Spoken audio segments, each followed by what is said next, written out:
Hello everyone, आज के इस वीडियो में हम जानेंगे भारत की मिट्टी के बारे में, जो कि बहुत ही महत्वपूर्ण वीडियो होने वाला है। और लास्ट तक इसको ज़रूर देखिएगा क्योंकि वीडियो लंबा होगा, लेकिन इसमें मिट्टी के बारे में पूरी जानकारी होगी। और अगर आप एमए के स्टूडेंट, बीए के स्टूडेंट हैं और आपका सब्जेक्ट ज्योग्राफी है तो आप मेरे चैनल से जुड़ जाइए। और उनके लिए ये टॉपिक बहुत ही महत्वपूर्ण होने वाला है, एमए और बीए के स्टूडेंट जो हैं, क्योंकि आपको किसी न किसी पार्ट में आपको ये मिल जाएगा पढ़ने के लिए। ठीक है, बीए वालों के लिए जो है कि पर्यावरणीय भूगोल में उनको मिलेगा ये। और एमए के लिए तो एमए फर्स्ट सेमेस्टर में ये है कि भू आकृति विज्ञान में ना, भारत का उच्चतर भूगोल, ये बुक का नाम है। और उसमें ये जो कि भारत की मिट्टी का वर्गीकरण मिल जाएगा। और क्वेश्चन किस तरीके से पूछा जाता है, जैसे कि पर्वतीय मिट्टी के विस्तार को बताइए, जलोढ़ मिट्टी के बारे में बताइए, मरुस्थलीय मिट्टी क्या होती हैं विस्तृत रूप से बताइए, काली मिट्टी क्या होती हैं, किसके लिए ये उपयोगी और किसके लिए अच्छा माना जाता है। इस तरीके के जो है क्वेश्चन हमेशा बनते हैं। तो आज के इस वीडियो में देखने के बाद पूरा आपको अच्छे से क्लियर हो जाएगा। तो चलिए बिना देर वीडियो को शुरू करते हैं। और अभी तक मेरे चैनल से नहीं जुड़े हैं तो जल्दी से जुड़ जाइए और लाइक शेयर नहीं किए तो ज़रूर करिएगा। चलिए, तो पहले हम हेडिंग लगाएंगे। पहले हम आपको दिखा देते हैं क्या क्या इसमें पढ़ेंगे हम लोग। तो देखिए, आपको ये सभी जो हेडिंग्स, ये वाला जो दिख रहा है मिट्टी के वर्गीकरण, इसके अलावा हम जानेंगे कि जो भारतीय मिट्टी होती है उनकी क्वालिटी क्या होती है ना, गुण क्या होती हैं, तो वो हम जानेंगे। उसके बाद हम इसके भारतीय मिट्टी का संरक्षण के बारे में हम जानेंगे कि किस तरीके से हम संरक्षण करेंगे। और लास्ट में हम देखेंगे मैप के ज़रिए, जो कि पूरे थ्योरी पार्ट आपका कंप्लीट हो जाएगा। तो नक्शे के माध्यम से ना, मानचित्र के माध्यम से हम ये चीज़ देखेंगे कि किस क्षेत्र में किस तरीके के जो मिट्टियाँ पाई जाती हैं। तो अगर आप थ्योरी पार्ट को कंप्लीट कर लेते हो और इसको फिर मैप को देखते हो तो बहुत अच्छे से आपको जो है कि क्लियरी से समझ में आपको आ जाएगा। ठीक है, और इस तरीके का आप मानचित्र बना के आप एग्ज़ाम में भी आप इसको दर्शा सकते हो। बहुत अच्छी बात है, अगर आप ऐसा कर सकते हो तो अच्छा नंबर भी मिलेगा आपको और हमेशा के लिए आपको पूरे माइंड में फिट भी हो जाएगा। तो चलिए, बातें बहुत हो गई, अब हम शुरुआत करते हैं। चलिए, तो हेडिंग लगाएंगे, आपको नोट बनाना है भारत की मिट्टी का वर्गीकरण। तो हम सबसे पहले वर्गीकरण करेंगे, लेकिन पहले हम कुछ जान लेते हैं मिट्टी के बारे में, है ना। देखिए, मिट्टी का क्या रोल होता है कि जो कोई भी देश हो, उसके भौगोलिक अगर अध्ययन करते समय वहाँ की जो मिट्टियाँ हैं उसका अध्ययन करना बहुत ही ज़रूरी होता है। मिट्टी का जो प्रभाव है वो किसी भी देश की आर्थिक दशा पर पड़ता है। जो मिट्टी की धरातल की 15 सेंटीमीटर गहरी या मोटी उस परत को कहते हैं, है ना। मिट्टी किसे कहते हैं, तो देखिए, मिट्टी धरातल की 15 सेंटीमीटर गहरी या मोटी उस परत को कहते हैं जिनसे पौधा अपना क्या करते हैं, भोजन ग्रहण करते हैं। वैसे तो मिट्टी की गहराई लगभग 3 मीटर से 6 मीटर मानी जाती है, लेकिन पौधों की जो जड़ें होती हैं उसके लिए आवश्यक भोजन, जैसे कि आपका खनिज लवण, वनस्पति, उसके सड़े गले जो अंश है, फिर क्या चाहिए होता है, मिट्टी चाहिए, वो वायु चाहिए होता है और प्रकाश चाहिए होता है, तभी तो जो है पौधे को इतना चीज़ें ज़रूरी होता है। तो ये सभी कहाँ उपलब्ध होते हैं, ये सभी धरातल के ऊपरी सतह पे ही ज़्यादा पाए जाते हैं। तो इन सतहों की उत्पत्ति धरातल के टूटी हुई सैलों से होती है। मिट्टी के निर्माण में वनस्पति एवं सैलों के टूटे हुए कणों का काफ़ी महत्व रहता है। अगर आपको लग रहा होगा कि मैं मतलब स्पीड जो है कि काफ़ी धीरे है, तो आप सेटिंग से जाके वहाँ पे आप बढ़ा सकते हो। ठीक है, तो इन जो मिट्टी की उत्पत्ति कहाँ से होती है, मतलब तो जो ऊपरी सतह है ना, ऊपरी सतह पर क्या होती है, उर्वरकता पाई जाती है ज़्यादातर। तो वो कैसे होती है, धरातल की टूटी हुई सैलों से होती है। मिट्टी के निर्माण में वनस्पति, फिर से आपका सैलों के टूटे हुए कणों का विशेष महत्व रहता है। तो इन तत्वों पर सबसे ज़्यादा प्रभाव किसका होता है, तो इन तत्वों पर सबसे ज़्यादा जलवायु का प्रभाव पड़ता है। वनस्पति के निर्धारण में देखिए, आपका तापमान होना चाहिए, वर्षा, फिर सैलों के टूटने की गति, वृष्टि, बहते हुए जल और वायु का काफ़ी महत्व होता है। मिट्टी के निर्माण में पुरानी सैलों के रासायनिक गुण और जलवायु का होना बहुत ही ज़रूरी होता है। जैसे कि दक्षिण की काली मिट्टी आपने सुना होगा, तो वो काली क्यों है, उसका निर्माण क्योंकि ज्वालामुखी के लावा सैलों के विशेष महत्व से है। वो क्या हो जाता है, उसी के ज्वालामुखी के उद्गार से ही जब लावा ठंडा होता है तो वहाँ पे जहाँ होती है तो वहाँ की मिट्टी पूरी काली पड़ जाती है। तो किसकी वजह से, ज्वालामुखी की वजह से। तो जैसे कि इसका रंग क्या हो जाता है, पूरे काले हो जाता है। तो इस मिट्टी में जैसे कि आपका लोहा, चूने और एल्युमिनियम का अंश वहाँ पे पाया जाता है। और हम कह सकते हैं जैसे कि मिट्टी जो है पृथ्वी पर मिलने वाले असंगठित पदार्थों की वह ऊपरी परत है जो कि पौत्रिक है ना, पौत्रिक चट्टानों एवं वनस्पतियों के योग से बनती है। अब हमने मिट्टी के बारे में जान लिया, अब हम जानेंगे भारत की मिट्टी का वर्गीकरण। तो देखिए भारत की जो है मिट्टी है इसमें सैलों के स्वभाव एवं अन्य अन्य प्रकार के मतलब अलग अलग प्रकार के स्थानीय जलवायु के कारण अनेक प्रकार की मिट्टियाँ पाई जाती हैं ना, अनेक प्रकार की मिट्टियाँ पाई जाती हैं, एक जैसी मिट्टियाँ नहीं पाई जाती हैं। भारत में पाई जाने वाली मिट्टियों को सामान्यतः 6 वर्ग में रखा जाएगा। चलिए हम देखते हैं कौन कौन से। पहला है पर्वतीय मिट्टी, दूसरा है जलोढ़ मिट्टी, तीसरा है मरुस्थलीय मिट्टी और चौथा है काली मिट्टी, पांचवा है लाल मिट्टी और छठवा है लेटराइट मिट्टी। ठीक है, अब हम इसको एक एक करके बहुत ही ध्यान से विस्तृत तरीके से देखेंगे और बहुत आपको मज़ा भी आएगा, इंटरेस्टिंग लगेगा। ठीक है, तो सबसे पहले हम पहले हेडिंग से शुरुआत करते हैं, पर्वतीय मिट्टी से। तो देखिए हम इसके बारे में आपको हेडिंग लगाना है, आपको पर्वतीय मिट्टी। ठीक है, पहले ऊपर क्या रहेगा, भारत की मिट्टी का वर्गीकरण, और उसमें पहला कौन, पर्वतीय मिट्टी। देखिए ये जो मिट्टी है जिस प्रकार विषुवत रेखा से दूर चलने पर ताप वर्षा की विभिन्नता के कारण अलग अलग प्रकार की जो मिट्टियाँ जो है मिट्टी है उसके कटिबंध मिलते हैं, उसी प्रकार पर्वत के नीचे से ऊपर पर जब आप जाएंगे तो कई प्रकार की मिट्टियाँ मिलती हैं। नीचे के ढाल पर भूरी मिट्टी, इसके ऊपर हल्की भूरी मिट्टी, और पर्वतीय भाग में जो है भूरे रंग की मिली हुई जुली मिट्टी मिलती है। किसी कलर का, भूरे रंग का। ध्यान रखिए पर्वतीय मिट्टी कैसी होती है, भूरे रंग का, लगभग मिलती जुलती है। और भारत में लगभग 2 करोड़ है ना, भारत में लगभग 2 करोड़ हेक्टेयर क्षेत्र पर पर्वतीय मिट्टिया का विस्तार है। ध्यान रखिएगा कितना, 2 करोड़। हिमालय के पर्वतीय भाग में जो नया पर्वत या नवीन पर्वत उसको कह सकते हैं, पथरीली सरंध्र तथा चूनायुक्त मिट्टियाँ पाई जाती हैं। दक्षिणी भाग में अगर बात करें तो वहाँ पे कंकड़ पत्थर मोटे कणों वाली वायुयुक्त मिट्टी का देहरादून नैनीताल और पौड़ी में चूनायुक्त मिट्टी पाई जाती हैं। हिमालय के ऊंचे भागों में जैसे आग्नेय चट्टानों से निर्मित मिट्टी जो है वो पाई जाती है, और इस मिट्टी पर जैसे आप चाय की खेती, फलों की खेती और सूखे मेवों की खेती, ये सभी क्या होती हैं, अच्छी होती हैं। सिंचाई की भी सुविधा मिलने पर इस मिट्टी में जैसे गेहूँ चावल ये सभी भी खेती अच्छी होती है। कब, जब सिंचाई की सुविधा अच्छा हो तब पर्वतीय मिट्टी पर। ठीक है, तो हमने पर्वतीय मिट्टी के बारे में जाना। दूसरा अब रहेगा हमारा, दूसरा है जलोढ़ मिट्टी। देखिए ये जो मिट्टी है ये नदियों द्वारा लाई गई भूमि के संचय से बनी है। ये जो है नवीन और उपजाऊ मिट्टी है, मतलब नया है और काफ़ी उपजाऊ मिट्टी है जलोढ़ मिट्टी। ये कहाँ पाई जाती है हम इसको जानेंगे। और इस मिट्टी का महत्व इसलिए है क्योंकि ये अत्यंत उपजाऊ है और यह भारत के 7.7 लाख वर्ग किलोमीटर क्षेत्र में फैली है। सोचिए भारत के ये 7.7 लाख वर्ग किलोमीटर क्षेत्र में ये क्या हुई है, फैली हुई है।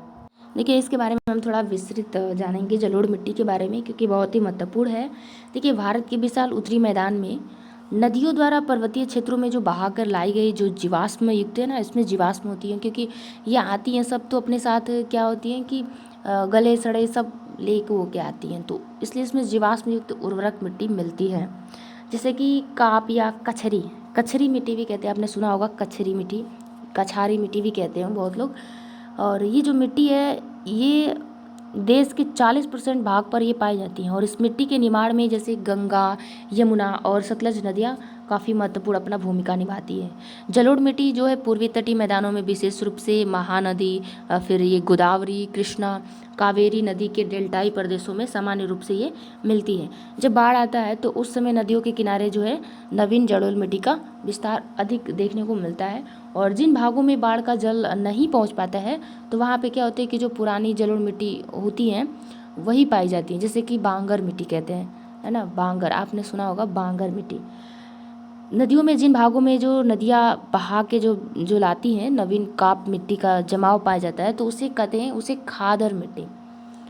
नवीन जलोढ़ मिट्टी पुरानी जलोढ़ मिट्टी से ज़्यादा उर्वरक होती है ना, जो नया वाला जो मिट्टी होती है वो पुरानी जलोढ़ मिट्टी से क्या होती है, ज़्यादा उर्वरक होती हैं। जलोढ़ मिट्टी ज़्यादातर उर्वरक होती है जिसमें कि सभी प्रकार के फसलों को उत्पन्न कर सकते हैं, उसमें क्षमता भी होती है इस मिट्टी में। इस मिट्टी में चूना पोटास और फास्फोरस अम्ल अधिक मात्रा में पाए जाते हैं, और इन मिट्टियों में जैसे कि नाइट्रोजन जैविक पदार्थ कम मात्रा में पाए जाते हैं। भारत की 50% जनसंख्या की अगर बात करें तो जनसंख्या जो है इसलिए कृषि कार्य के लिए द्वारा जो भोजन इसी मिट्टी पर उत्पन्न किया जाता है। ठीक है, सोचिए भारत के 50% इसी मिट्टी में, और इसमें गेहूँ, गन्ना, चावल, तिलहन, तंबाकू, जूट, ये खेती बड़े पैमाने पर की जाती है। तो आप हमें कमेंट करके बताइएगा कि ये बांगर मिट्टी और खादर मिट्टी है ना, ये जो है किस इलाके में, कौन सा क्षेत्र है जहाँ पे बांगर मिट्टी, खादर मिट्टी पाए जाते हैं। ठीक है,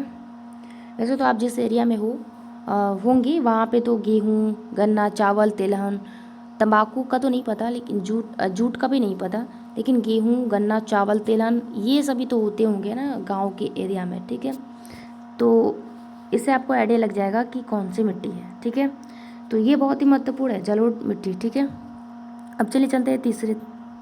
तो तीसरा क्या है, मरुस्थली मिट्टी। देखिए, मरुस्थली मिट्टी थार के मरुस्थल और उनके जो निकटवर्ती जो शुष्क प्रदेश में ये पाए जाते हैं। इस मिट्टी के जो है कण क्या होते हैं, बड़े होते हैं, और इस मिट्टी को स्थानीय भाषा में कलार, ऊसर, धूर और संकड़ आदि नामों से पुकारा जाता है। इस मिट्टी में क्षारीय लवण युक्त तत्वों की मात्रा ज़्यादा पाई जाती है, और इस मिट्टी की जो जल ग्रहण करने की क्षमता नहीं होती है ना मरुस्थली क्षेत्र में, और इस मिट्टी में जीवाश्म का भी अभाव रहता है।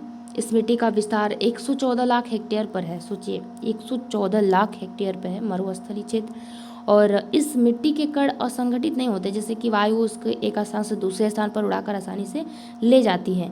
और इस मिट्टी में वायु और प्रकाश का प्रवेश भी आसानी से हो जाता है। इस मिट्टी में उपजाऊ क्षमता कम होती है, लेकिन सिंचाई के द्वारा इन मिट्टियों में जैसे कि आप ज्वार, बाजरा, मूंगफली, उड़द, ये सभी आप इसकी खेती कर सकते हैं। बहुत अच्छा भी होता है, अच्छे उपज होता है। और इस मिट्टी का जो विस्तार की बात करें तो ये जैसे पश्चिम है ना, पश्चिम राजस्थान, गुजरात, दक्षिण पंजाब, दक्षिण पश्चिम हरियाणा में ये पाया जाता है मरुस्थली मिट्टी। ठीक है, जहाँ पे रेत होते हैं, है ना, रेत मतलब बालू। तो ये क्या होती हैं कि ये हवाएं इसकी जो है कि उसको उड़ा के कहीं दूसरे पे ले जाती हैं, वही कहीं दूसरे से कहीं वहाँ स्थानीय पे आते हैं। तो इस तरीके से ये क्रियाएँ जो होती चलती रहती हैं। तो ये हो गया मरुस्थली मिट्टी। अब हम बात करेंगे काली मिट्टी के बारे में।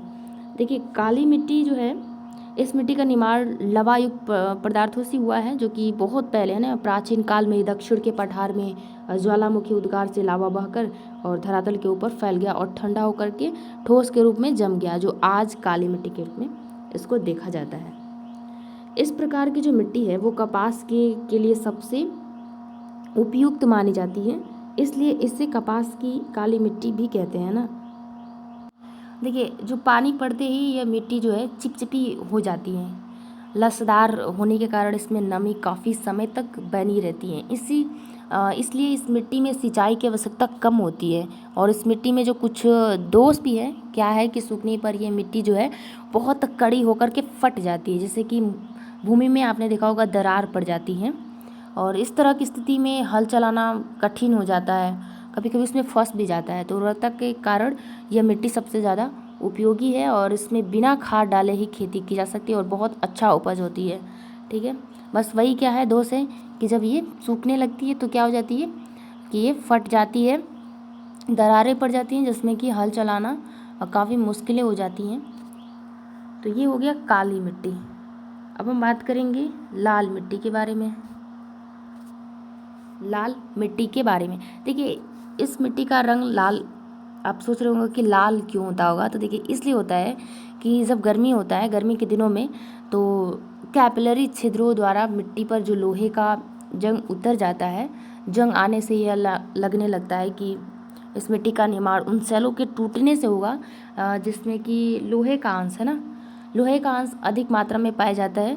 तो इस विस्तार में जैसे कि तमिलनाडु राज्य में ज़्यादा है, तो इसका रंग क्यों, लोहे ज़्यादा पाए जाते हैं, तो इसलिए लोहे के रंग के वजह से। ठीक है, तो देखिए ऐसे आपको कहाँ देखने को मिलेंगे, तमिलनाडु राज्य में ज़्यादा देखने को मिलेंगे।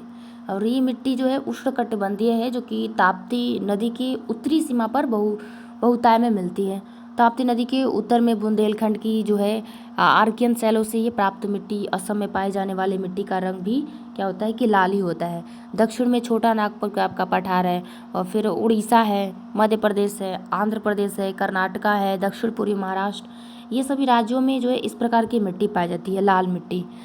ठीक है, तो इसको आपको ध्यान रखना है। कहाँ कहाँ पाई जाती है आपका दक्षिण में छोटा नागपुर पठार, उड़ीसा और मध्य प्रदेश आपको देखे होंगे आप, मध्य प्रदेश बहुत लोग गए भी होंगे। मध्य प्रदेश में किस तरह की मिट्टी होती है, लाल मिट्टी होती है ना। और आंध्र प्रदेश और कर्नाटका, दक्षिण पूर्वी महाराष्ट्र, इन सभी राज्यों में लाल मिट्टी पाई जाती है। ठीक है, अब चलिए हम छठे नंबर पे आते हैं, लेटेराइट मिट्टी। ये बहुत महत्वपूर्ण जो है कि मिट्टी, कई बार एग्जाम में इसका आता रहता है कि लेटेराइट मिट्टी क्या है, इसके गुण क्या है, इसके बारे में बताइए, विस्तृत तरीके से समझाइए। तो लेटेराइट मिट्टी के बारे में आज हम जानेंगे। देखिए छठा है लेटेराइट मिट्टी। लेटेराइट मिट्टी का भी रंग की अगर बात करें तो लाल मिट्टी, जैसे लाल मिट्टी आपने पढ़ा, और इसमें भी क्या होता है कि इसका भी रंग लाल और हल्का सा पीला होता है। यह मिट्टी जो है बड़ी बड़ी कण वाली होती हैं, और इस मिट्टी में कंकड़ पत्थर के टुकड़े आपको ज़्यादा देखने को मिलेगा। ये मिट्टी जो है कि अनउपजाऊ होती है, इस पर कोई भी जो है किसी भी चीज़ को हम उगा नहीं सकते, अनउपजाऊ होती हैं। इसलिए लेटेराइट मिट्टी के प्रदेश में जनसंख्या वनस्पति का अभाव रहता है। इस लेटेराइट मिट्टी में मैग्नीशियम नाइट्रोजन चूने का अभाव रहता है, जो कि पौधे का मुख्य भोजन है। लेटेराइट मिट्टी दक्षिण पठार और पहाड़ियों की मुख्य मिट्टी है, और इस प्रकार की जो मिट्टी है वो उष्णकटिबंधीय उन भागों में ज़्यादा पाई जाती है जहाँ पे मानसूनी वर्षा अधिक होती है। अधिक वर्षा की वजह से मिट्टी में पाए जाने वाले जो सिलिका पानी के साथ बह जाता है, और इसमें एल्यूमिनियम, आयरन और आपका ये ऑक्साइड, मैग्नीशियम, ये वहाँ पे ज़्यादा देखने को मिलते हैं। मध्य प्रदेश की बात करें तो मध्य प्रदेश के पूर्वी घाट में मालाबार तट जो है कि मध्य प्रदेश के पूर्वी घाट, फिर और मालाबार तट, दक्षिण महाराष्ट्र, उड़ीसा, राजमहल और असम में यह मिट्टी पाई जाती है। जुताई एवं खाद का इस्तेमाल करके, ठीक है, इस मिट्टी में जुताई और जो है कि खाद का इस्तेमाल करके इसमें ज्वार, बाजरा, गेहूँ, दलहन आदि की फसलें क्या किया जाता है, उत्पन्न की जा सकती है। ठीक है, किसमें, लेटेराइट मिट्टी में। कब, जुताई एवं खाद के इस्तेमाल करना पड़ेगा, है ना, क्योंकि पहले ही बताया मैंने कि ये अनउपजाऊ होता है, इसमें जो है कि उर्वरक नहीं होता है, तो इसलिए खाद जरूरी है इसमें। तो आप इसमें ज्वार, बाजरा, गेहूँ, दलहन, ये सभी फसलें आप उत्पन्न कर सकते हैं। और ये जो मिट्टी है भारत के 8 लाख वर्ग किलोमीटर क्षेत्र पर ये पाई जाती है। ठीक है, कितनी, लेटेराइट मिट्टी भारत के 8 लाख वर्ग किलोमीटर क्षेत्र पर फैली है। तो हमने ये जाना 6 प्रकार की जो मिट्टी है, वर्गीकरण जो भारत की, इसमें हमने बहुत अच्छे से विस्तृत तरीके से हमने जाना। अब हम बात करेंगे नेक्स्ट टॉपिक की तरफ, जो कि जो भारतीय मिट्टी, जो भी ये सभी मिट्टी जो है इसकी क्वालिटीज़ के बारे में, ना, भारतीय मिट्टी के गुण। तो चलिए देखते हैं।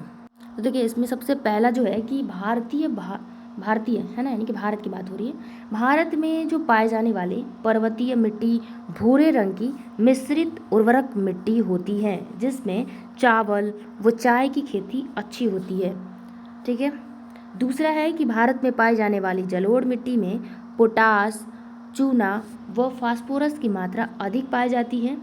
अपनी उर्वरक शक्ति के लिए यह विश्व प्रसिद्ध है। भारत के 50% जनसंख्या का भरण पोषण इसी मिट्टी पर उत्पन्न फसलों से होता है। ठीक है, याद रखिएगा, जलोढ़ मिट्टी। इस मिट्टी में गेहूं, चावल, गन्ना, जूट आदि फसलें उत्पन्न की जा सकती है। तीसरा है, भारत में पाए जाने वाले मरुस्थलीय मिट्टी में क्षारीय गुण पाया जाता है। इसमें सोडियम, मैग्नीशियम और कैल्शियम की मात्रा ज़्यादा पाई जाती है। इसमें ज्वार, बाजरा, मूंगफली और उड़द की खेती होती है। पवन द्वारा यह मिट्टी एक स्थान से दूसरे स्थान पर उड़ाकर चली जाती है। कौन, मरुस्थलीय मिट्टी। चौथा है कि भारत में पाए जाने वाले काली मिट्टी का निर्माण ज्वालामुखी के उद्गार से निकलने वाले जो लावा है उससे हुआ है, इसलिए यह मिट्टी उपजाऊ है। इसमें नमी धारण करने की क्षमता ज़्यादा है और इसमें कपास की खेती होती है, इसलिए इसे कपास की काली मिट्टी कहते हैं। सूखने पर इस मिट्टी के दर्रे पड़ जाते हैं। ठीक है, हम क्वालिटीज़ पढ़ रहे हैं किसके, मिट्टी का। पांचवा है, भारत में पाए जाने वाले लाल मिट्टी में फास्फोरस, जीवाश्म नाइट्रोजन की कमी होती है, इसलिए यह मिट्टी कम उपजाऊ है। इस मिट्टी में ज्वार, बाजरा, दाल व तिलहन की खेती की जाती है। छठा है कि भारत में पाए जाने वाले लेटराइट मिट्टी का रंग पीला होता है। लेटराइट मिट्टी कम उपजाऊ होती है, इसमें मोटे अनाज जैसे कि चाय, रबर, काजू, कहवा, गन्ने की खेती की जाती है। सातवां है, भारत में अधिक वर्षा वाले भागों में मिट्टी का अपरदन तेजी से होता है। भारत के मैदानी भागों में भी मिट्टी का अपरदन तेजी से होता है। मरुस्थलीय भाग में मिट्टी के अपरदन में वायु की भूमिका सबसे महत्वपूर्ण होती है। आठवां है कि भारत में ज़्यादातर समय ऊंचा तापमान का पाया जाता है, जिससे मिट्टियों का भौतिक और रासायनिक विघटन होता रहता है। नौवां है कि भारत में लगातार कृषि करने से मिट्टी की उर्वरा शक्ति कम होती जा रही है। ठीक है, भारत में लगातार कृषि करने से मिट्टी की उर्वरा शक्ति क्या हो रही है, कम होती जा रही है। 10वां है कि भारत में पाए जाने वाले अधिकांश मिट्टी प्राचीन जलोढ़ मिट्टी है, जो कि अत्यंत गहरी और उपजाऊ होती हैं। जलोढ़ मिट्टी के अतिरिक्त भारत में पाए जाने वाली मिट्टी कम उपजाऊ और पतली परत वाली होती हैं। लास्ट हेडिंग रहेगा भारतीय मिट्टी का संरक्षण। ठीक है, देखिए, भारत में लगातार कृषि, वर्षा, भौतिक और जो रासायनिक विघटन के कारण मिट्टी की उर्वरा शक्ति तो कम होती जा रही है, और लेकिन इस उर्वरा शक्ति को बनाए रखने बहुत ज़रूरी है। मिट्टी की उर्वरकता को बनाए रखना ही मिट्टी का संरक्षण कहलाता है ना, किसी की सुरक्षा करना कह सकते हैं। मिट्टी के संरक्षण के लिए हमें निम्न उपाय करने चाहिए। पहला, मिट्टी की उर्वरा शक्ति में वृद्धि के लिए रासायनिक खादों की अपेक्षा जैविक खादों का इस्तेमाल करना चाहिए, और ये एक बेस्ट ऑप्शन है। दूसरा है, मिट्टी के कटाव के रोकने के लिए खेतों में मेड़ बनाना, बांध बनाना और पशुओं की अनियंत्रित चराई पर रोक लगाना चाहिए। तीसरा है कि खेतों से जल निकास की उचित व्यवस्था होनी चाहिए। चौथा है कि ढालों के विपरीत जुताई करके मिट्टी की उर्वरा शक्ति को जो है कि कायम रखना चाहिए। पांचवा है कि नालियाँ और गड्ढे को समतल करना चाहिए। छठा है कि खेतों में हरी खाद वाली फसलों को उगाना चाहिए। और सातवां है कि खेतों में प्रतिवर्ष, है ना, मतलब कि हर साल फसलों को बदल कर उगाना चाहिए, जिससे कि खेतों की उर्वरा शक्ति क्या होती है, बनी रहती हैं। ठीक है, तो ये 7 चीज़ें हैं भारतीय मिट्टी का संरक्षण के रूप में। 7 है, 7 ये क्या है, पॉइंट है। अब हम थोड़ा बात कर लेते हैं कि भारत में जो मिट्टी के अपरदन और मिट्टी के अस्थायी संरक्षण के लिए सन 1953 में केंद्रीय संरक्षण बोर्ड की स्थापना की गई। इसके मुख्य रूप से 3 उद्देश्य थे। क्या थे कि पहला था कि कटाव युक्त भूमि को कृषि योग्य भूमि में बदलना, है ना।